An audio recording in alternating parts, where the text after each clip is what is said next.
Las vemos por todos lados, todos los días, en la ropa que usamos, en los autos que manejamos, en la tecnología que tenemos en las manos. Son marcas gigantes, verdaderos íconos mundiales.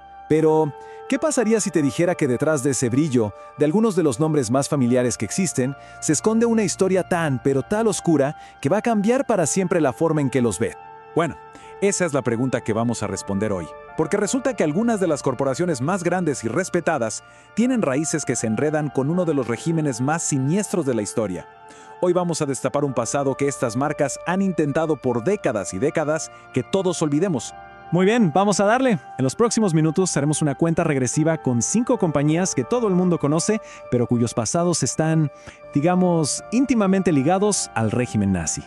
Y ojo, no estamos hablando de simples malas decisiones en tiempos de guerra, no.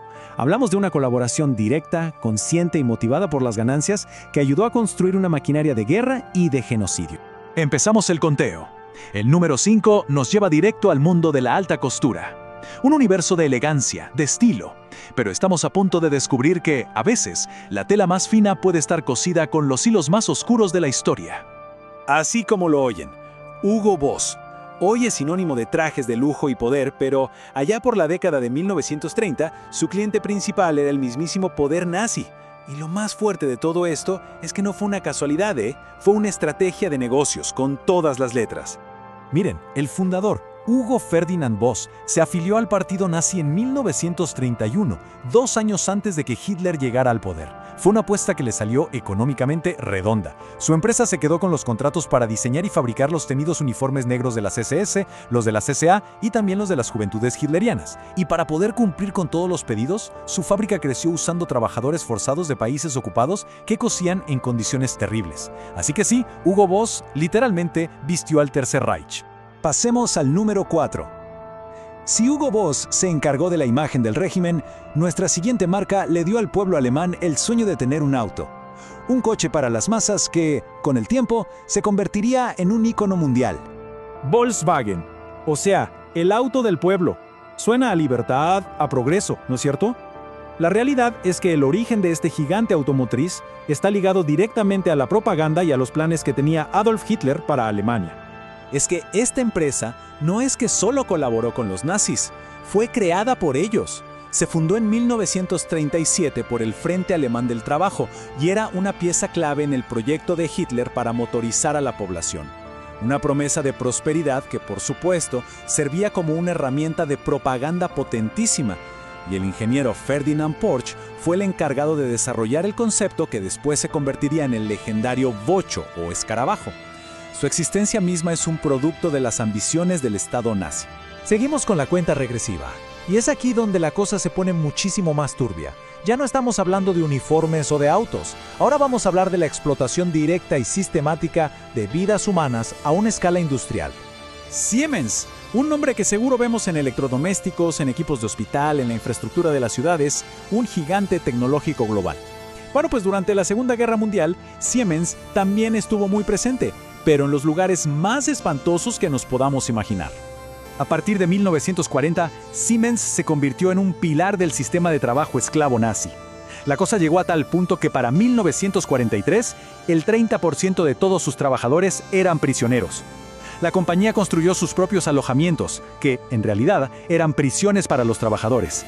Y fue todavía más lejos. Operó fábricas dentro de los mismísimos campos de concentración, como Auschwitz. Y ahí, los capataces de Siemens, no solo los guardias de las SS, supervisaban a los prisioneros y muchas veces eran ellos quienes decidían los castigos. Y escuchen esto, porque ilustra de una forma escalofriante la mentalidad de la posguerra. En 1946, el director de la compañía, Hermann von Siemens, declaró que los presos estaban contentos por la posibilidad de trabajar en la empresa. Una negación brutal de la horrible realidad que vivieron miles y miles de personas. Llegamos a los 2 primeros puestos de la lista. Y estas no fueron solo empresas que apoyaron al régimen. No, su papel fue fundamental. Proporcionaron la tecnología y la materia prima que hicieron posible la maquinaria de destrucción nazi a una escala que el mundo jamás había visto. Para cometer un genocidio a escala industrial no solo necesitas crueldad, necesitas organización, necesitas procesar datos, necesitas una tecnología que pueda identificar, clasificar y rastrear a millones de personas. Y una empresa estadounidense proveyó exactamente eso. IBM, sí, la gigante tecnológica estadounidense. A través de su filial alemana, de HOMAG, IBM proporcionó la tecnología de tarjetas perforadas que fue clave para la logística del Holocausto. Sus máquinas le permitieron al régimen nazi automatizar la identificación de judíos y otras minorías, organizar su transporte a los guetos y finalmente a los campos de exterminio, todo con una eficiencia aterradora. Y llegamos al número 1. Si las otras empresas fueron engranajes de la máquina nazi, esta fue su motor industrial y químico. Un conglomerado tan poderoso y tan enlazado con el régimen que construyó su propio campo de trabajo esclavo junto a Auschwitz. El nombre es IG Farben. Quizás hoy no suene tan familiar, pero sus componentes seguro que sí. Bayer, BASF, Hoest. Este supercártel era un gigante económico, la cuarta corporación más grande del mundo en su momento, y se convirtió en el principal aliado industrial de Hitler. A petición del régimen, IG Farben construyó un monstruo industrial colosal, justo al lado de Auschwitz. El objetivo: producir caucho sintético y gasolina, que eran vitales para el esfuerzo de guerra alemán. Era un proyecto de una escala monumental, alimentado por una fuente de mano de obra que parecía inagotable y, por supuesto, gratuita: los prisioneros del campo de al-. En su punto más alto, esta planta, conocida como IG Auschwitz, llegó a usar a 83.000 trabajadores esclavos. Se calcula que al menos 30.000 de ellos murieron ahí mismo por el agotamiento, el hambre o la brutalidad. Y aquí está el hecho más terrible de todos. Una empresa en la que IG Farben tenía una participación mayoritaria, Degech, fue la que produjo y le suministró el gas venenoso Zyklon B a las SS.